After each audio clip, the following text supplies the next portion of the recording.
조갑제 TV 시청자 여러분 안녕하십니까? 2023년 4월 6일 오전 11시입니다. 재보궐선거는 선거의 규모는 작지만은 그게 그 시점에서의 민심의 하나의 척도가 됩니다. 그래서 의외로 정치적 파장이 많습니다. 요사이 윤석열 대통령이 고군분투하고 있습니다. 특히 외교 현안으로서 가장 큰 골칫거리였던 한일 관계 정상화를 위한 결단을 내렸는데 여기에 대한 역풍이 만만치 않습니다. 이재명 민주당이 일제히 거짓 선동을 하는데 그게 먹혀들고 있습니다. 그 외에도 국민의힘 새 지도부가 지리멸렬하는 모습을 보이고 있는 가운데 어제 치러진 재보궐선거에서 국민의힘이 상당히 고전을 했습니다. 특히 텃밭이라고 볼 수 있는 울산에서 교육감 선거와 기초의원 선거에서 패배했습니다. 전북 전주을 국회의원 재선거에서는 물론 기대도 할 수 없는 곳이지만은 국민의힘 후보 득표율이 작년 대선 때 득표율의 반밖에 되지 않았습니다. 어제 전국 5개 시도 9개 선거구에서 치러진 재보궐선거의 유일한 국회의원 선거구인 전주을에서는 진보당 강성희 후보가 39.7%를 득표를 해가지고 32.11%를 받은 더불어민주당 출신 무소속 임정혁 후보를 앞섰는데 문제는 강성희 후보의 당선의 의미입니다. 통합진보당 해산되었던 북한식 사회주의를 추구한다고 그래가지고 헌법재판소에 의해서 해산되었던 통합진보당의 후신인 진보당이 8년 만에 원내 진출에 성공하게 되었다 하는 것은 어떻게 보면 심각한 문제일 수가 있습니다. 그 다음에 중요한 게 울산시 교육감 보궐선거입니다. 좌파 성향 천창수 후보가 당선되었어요. 개표 완료 결과 천 당선인은 61.94%의 압도적 득표율로 당선되었는데 보수 성향의 김주홍 후보는 38% 득표에 그쳤습니다. 물론 이번 선거는 작년 12월 노옥희 당시 교육감이 갑작스럽게 사망하고 이 사람의 남편인 천창수 씨가 출마를 해서 당선된 겁니다. 울산 남구 의원 보궐선거 결과도 심통치 않습니다. 더불어민주당 최득종 후보가 50.6%의 득표를 기록해가지고 49.39%를 얻은 신상연 후보를 누르고 당선이 되었습니다. 울산은 국민의힘 김기현 당대표의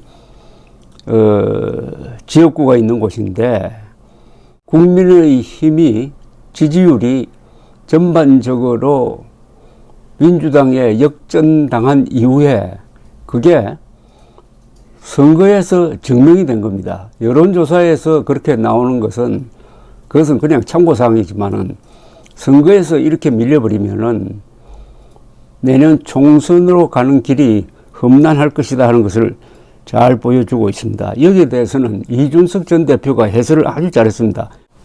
이준석 전 대표는 페이스북에서 아무리 기초의원 선거지만 울산 남구에서 보수 후보가 1대1 상황에서 패했다는 것은 심각한 상황이다. 득표율이 낮은 보궐선거에서는 고령층 후보가 많아 보통 유리한데도 대선이나 지방선거 때보다 10% 가까이 국민의힘 득표율이 떨어졌다는 것은 뭔가 심각하게 잘못되고 있다는 의미다. 대통령 선거 기준으로 울산 남구는 울산에서 제일 표가 잘 나오는 곳이기에 울산 중구에 더해서 전통적으로 진보세가 강한 북구 동구 선거까지 내년에 초접전이 치러진다는 이야기다 라고 했습니다. 물론 현역 의원들의 개인기에 따라 변수가 많겠지만 내년 총선에서 초접전보다 더 어려운 상황일 것이라는 이야기라고 했습니다. 이어서 PK 부산 경남 지역에서 이런 심상치 않은 상황이라면 수도권에서는 강남도 안심 못하는 라는 이야기다. 대선 기준으로 울산 남구가 송파나 용산, 성남, 분당보다 득표가 많았는데 이번에 졌다. 이거 정말 심각하다는 뜻입니다. 수도권 나머지 지역구는 말할 것도 없다. 당의 노선을 조속히 다시 정상화해서 심기일전해야 한다고 했습니다. 자, 왜 그러면 이렇게 됐느냐 하면은 첫째, 지금 윤석열 대통령의 지지율이 30%대까지 떨어졌습니다. 그리고 부정적으로 보는 여론은 60%대까지 올라가서 취임 직전에 있었던 지지율로 다시 돌아가고 말았습니다. 취임 직전에는 청와대의 무리한 이전이 역풍을 불러가지고 지지율이 30%대까지 갔다가 작년 말에 이 노조 화물연대 노조 파업에 단호하게 대응하면서 지지율이 상당히 회복되었다가 이번에 한일관계 정상화 결단의 역풍으로 떨어지고 여기에 국민의힘이 제대로 대응을 하지 못하니까 국민의힘 지지율도 한 10%포인트대로 민주당을 앞서더니 오히려 역전이 되고 말았습니다. 민주당에 밀리는 형국이 벌어지고 있습니다. 김기현 대표를 선출하는 과정이 국민의힘 단합이 아니라 분열상을 보인 것과도 관계가 있습니다. 그런데 요사이 윤석열 대통령은 여러 가지 이 국정 문제에 대해서 혼자서 고군분투하는 모습을 보이는데 이 대통령이 고군분투하는 모습을 보인다는 것은 이게 리더십에 문제가 있다는 겁니다. 대통령은 고군분투해서는 안 되고 여러 군사를 거느리고 같이 싸워야 되고 본인이 제일 정면에 나서는 것보다는 뒤에서 지휘를 해야 되죠. 그러니까 국민 여론을 얻고 또 막강한 행정부를 장악을 하고 특히 국군 통수권자로서의 위엄을 갖추고 대외적으로 대한민국을 대표하는 국가 원수로서의 모습을 갖추면은 거기서 권위가 생기고 힘이 생기는 겁니다. 우리나라 대통령은 다른 나라의 대통령과는 본질적으로 다른 삼관왕입니다. 행정부의 수장, 국군 통수권자, 그리고 국가 원수. 이 자리가 주는 엄청난 카리스마가 있습니다. 이걸 살리려면은 이 밑에 부하들이 잘해야 됩니다. 부하란 표현이 좀 안 맞는지 모르지만은 결국은 부하는 부하죠. 즉 행정 조직 그리고 무엇보다도 여당이 뒷받침을 잘 해야 되는데 요사이 이게 다 흩어져 가지고 한 곳으로 뭐가 집중이 되지 않습니다. 특히 민주당 이재명의 반일 선동, 그것도 야비한 선동이고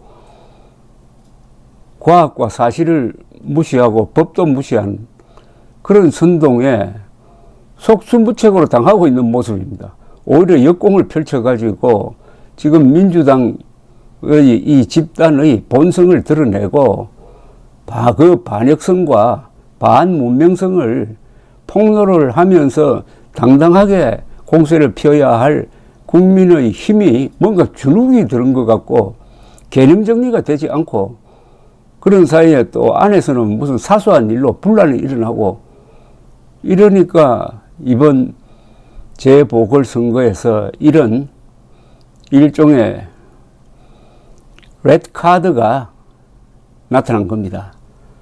그러나 아직 1년이라는 시간이 남았습니다. 지금이 노선을 바꿀 수 있는 어떻게 보면 마지막 기회일 수도 있습니다. 윤석열 대통령은 이분이 검찰총장을 해서므로 몸에 이 정치색이 매우 약합니다. 장점일 수가 있습니다. 그러나 정치의 핵심이 선거를 통해서 권력을 잡는 것이라고 정의를 한다면은 국민들의 지지를 얻는 것은 좀 어렵습니다. 국민들의 지지를 얻을 때는 정치력이 필요합니다. 행정력 가지고는 안 됩니다. 그리고 요사이 SNS의 발달로 정치의 80% 이상은 홍보입니다. 지금 홍보에서 또 실패를 하고 있습니다. 저 왼쪽에 있는 사람들은 다른 건 다 무능해도 홍보 하나는 잘합니다. 홍보라기보다는 선동이죠. 선동은 잘합니다. 특히 국민들이 감성에 호소하는 선동은 잘합니다. 그러니까 나쁜 짓만 해놓고도 선동을 잘 해가지고 권력을 가져가는 또는 권력을 유지하는 이런 비법을 가지고 있는데 거기에 맞서려면은 국민의힘이 이념무장이 돼야 됩니다. 무엇보다도 헌법적 가치로 이념무장을 하고 대중화해야 합니다. 대중조직을 가져야 됩니다. 동시에 애국전사가 되어야 합니다. 이념무장, 대중조직, 애국전사. 그러면은 똘똘 뭉쳐가지고 일관성 있게 공세적으로 대응할 수 있는데 이게 하루아침에 되는 게 아니라는데 지금 참 문제가 있습니다. 외교 아무리 잘해도 정치 잘못하면은 권력을 놓치게 되고 그러면은 쌓아놓은 외교적 성과도 다 무너지게 됩니다.